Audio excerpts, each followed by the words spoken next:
Which was the first bat you used? What make? The first bat which I owned was Simon's, which was my bat, but my brother's bat was BDM.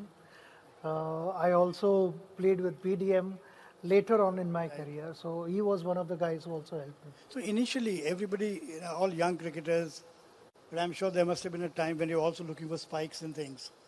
Was it difficult to get at that time, spikes?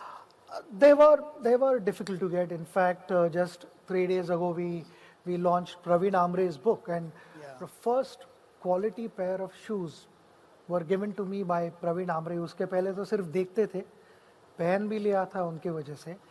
So whenever I meet Praveen and then we are spending enough time with each other, then we talk about those school days and the first pair that Praveen gave me. Yeah. He had gone with the under-19 Indian team to Australia. Yes, yes. And from there he carried that pair for me, which I used during my This school. was what, 1988, 89? Around Yeah, I think about 87 or so. 87-ish. Yeah. I also understand that, you played in cramped colonies where there wasn't enough space to, and maybe one of the reasons for your famous straight drive was because you had to hit the ball straight. Tell us about that story. So somebody asked me कि ये straight drive के पीछे क्या राज है, and I couldn't think of any answer. But I remembered my childhood days where there were tall buildings on both sides of our pitch, and the main gate was possibly further than where these chairs are, maybe 20 yards further.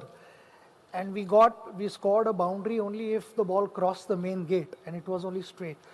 Anywhere else, one had to run and score runs.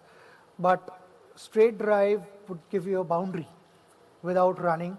And if you hit the ball in the air, both buildings, if the ball hit top of the first floor, then the batter was out.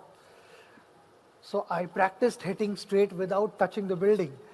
And somehow that became a habit, which indeed worked well for me, because I remember a number of senior players, including my coach, telling me that there is one spot where there is no fielder, which is right behind the bowler. Hit the ball behind the bowler and you'll score runs. So you actually scored by hitting boundaries and refusing to run.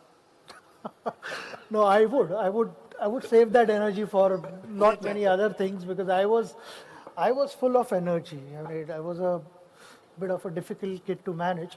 I don't know how my parents kept patience, but I had a lot of energy, and that energy was channelized when I started playing cricket. I think at you Shivaji should Park. tell Dravid that if he needs to improve the straight drive of some cricketers, bring them to the colony where you played.